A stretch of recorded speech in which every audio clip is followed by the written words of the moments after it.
Hello friends, welcome back to my YouTube channel. तो आज हम बात करेंगे कॉमर्स पेडागोगी की। हम क्यों पढ़ते हैं और इस सब्जेक्ट के बारे में आज हम पढ़ेंगे। बेसिकली हमें इसका मतलब जानना बहुत ज़रूरी है, जैसे कि ये definition of commerce and nature of commerce and aim and objective of commerce. तो ये जो वीडियो है ये रिलेटेड टू कॉमर्स है, तो प्लीज़ देखते रहिए। और अगर आपको अच्छी लगे तो लाइक भी करें एंड मेरा चैनल सब्सक्राइब करें। Thank you. तो हमारा टॉपिक है कॉमर्स। हम ये कॉमर्स क्यों पढ़ते हैं और what is the definition of commerce, तो आज हम ये पढ़ेंगे। तो most relevant subject in modern age, जो कॉमर्स है वो एक बहुत ही रेलिवेंट सब्जेक्ट है। और हमारी 3 स्ट्रीम होती हैं, एक होती है आर्ट्स और एक होती है कॉमर्स और एक होती है साइंस। तो साइंस में जो रिलेटेड होता है वो जो डेवलपमेंट होता है, इन फ्यूचर क्या होगा और जो साइंटिफिक चीज़ें होती हैं वो होती हैं। बट कॉमर्स में क्या होता है कि जो हमारा टैक्सेशन होता है, पॉलिसीज़ जो होती हैं एंड गवर्नमेंट कैसे वर्क करती है, बैंकिंग जो होता है, रेगुलेशन ऑफ मनी कैसे करना है, ये सारी चीज़ें जो रिलेटेड होती हैं वो होती हैं कॉमर्स से। Commerce is a specialised discipline. Commerce एक स्पेशलाइज्ड डिसिप्लिन है जो कि एक किसी चीज़ में स्पेशलाइज होता है, ठीक है। फिर हम चलते हैं नेचर ऑफ कॉमर्स। अब जैसे कि नेचर है, नेचर हम बहुत बार ही आता है जब हम पढ़ते हैं nature of this, nature of commerce, nature of art. तो इसका क्या मतलब होता है, जैसे एक व्यक्ति का नेचर होता है वैसे ही हम इसको ले सकते हैं कि उसका नेचर कैसा है। उसका नेचर तो यार बहुत गंदा है, उसका नेचर तो बहुत अच्छा है, तो ऐसा होता है। तो नेचर ऑफ कॉमर्स को यहाँ पे हमें बात करनी है, कॉमर्स का नेचर कैसा है। तो it is a social activity. जो कॉमर्स है वो सोशल एक्टिविटी है। यहाँ पे बहुत सारे लोग इन्वॉल्व होते हैं, कॉरपोरेशन ऑफ वर्क, वहाँ मिल के काम करते हैं यहाँ पे। एंड सेकेंड है commerce is a human activity.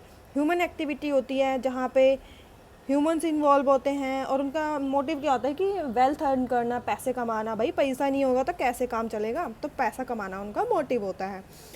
Commerce is an economic activity. Commerce क्या है, इकोनॉमिक एक्टिविटी है जहाँ पे हम इकनॉमी मतलब डेवलपमेंट, हमारी कंट्री कैसे डेवलप करेगी, तो जो चीज़ें रिलेटेड होती हैं। अब ऑब्वियस सी बात है कि इकोनॉमी में पैसा होना ज़रूरी है, सर्कुलेशन ऑफ मनी जो होना ज़रूरी है, बैंकिंग सिस्टम, सारी चीज़ें इंटर रिलेटेड है, ठीक है।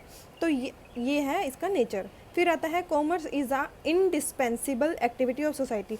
मतलब कि ना ये एक ऐसी एक्टिविटी है जिसे हम सोसाइटी से अलग नहीं कर सकते, जो कि जुड़ा हुआ है इकोनॉमिक से, सोशल से एंड पॉलिटिकल। जो पॉलिटिकल पार्टीज होती हैं वो अपनी पॉलिसीज़ बनाती हैं, ये होगा हमारे स्टेट में, ऐसे होगा, सेंट्रल गवर्नमेंट रूल्स बनाती है। तो ये है कॉमर्स एज अ सिस्टम। ये एज अ सिस्टम भी काम करता है। यहाँ पे क्या होता है कि बिज़नेस होते हैं, बिज़नेस भाई प्रोडक्शन करते हैं, प्रोडक्शन ऑफ गुड्स एंड बहुत सारी चीज़ें होती हैं, ठीक है। फिर उसको डिस्ट्रीब्यूट करना। अब डिस्ट्रीब्यूट किस में करते हैं हम, जो जनरल पब्लिक है उसमें हम डिस्ट्रीब्यूट करते हैं, तो डिस्ट्रीब्यूशन, ठीक है।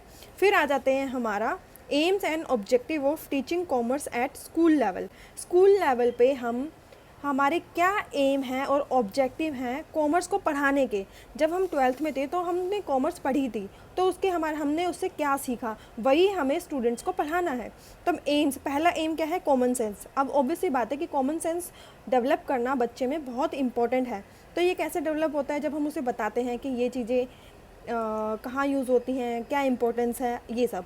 फिर आता है मेंटल डिसिप्लिन। जब बच्चा सीख जाता है कि क्या कैसे करना है, what is wrong and what is right. क्योंकि जब हम बिज़नेस करते हैं तो हमें बहुत सारी चीज़ों का पता होना बहुत ज़रूरी है। अगर हमें नहीं पता होता तो हम रॉन्ग इन्वेस्टमेंट कर देते हैं, रॉन्ग डिसीजन ले लेते हैं, जो कि बिल्कुल भी सही नहीं है।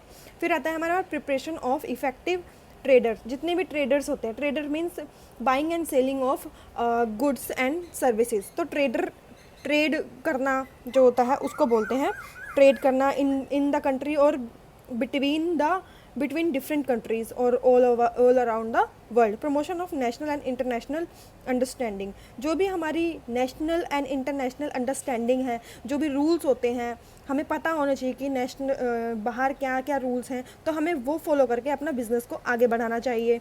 और नेशनल अंडरस्टैंडिंग मीन्स हमारे नेशन में क्या इम्पोर्टेंट है। अब जैसे कि हमारे नेशन में काऊ भी मतलब बीफ जो होता है वो मतलब उसको नहीं माना जाता, बट अदर कंट्रीज़ में जो वहाँ पे माना जाता है, जैसे कि चाइना है, चाइना में स्नेक्स को खाते हैं, बट हमारे इंडिया में नहीं खाते।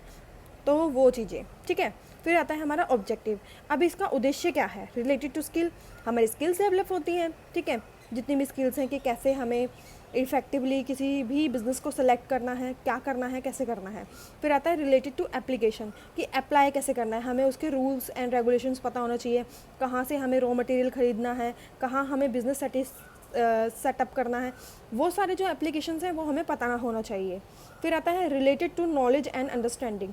ऑब्वियस सी बात है, जब हमें हमारी नॉलेज होगी, हमें अंडरस्टैंडिंग होगी एक बिज़नेस की, तभी हम बिज़नेस कर सकते हैं। जैसे कि MBA चाय वाला था, तो उसे नॉलेज थी और उसने धीरे धीरे ग्रो किया, उसे समझ आया कि कैसे वो अपने बिज़नेस को ग्रो कर सकता है। तो उसकी यूनिक जो उसने मसाला टी जो थी, वो उसका एक GPS था, एक मीन्स एक अलग सी चीज़ थी जिसकी वजह से वो फेमस हुआ। और उसने अपना नाम भी ऐसा रखा MBA चाय वाला, जो कि हम एक्सपेक्ट नहीं करते, ठीक है।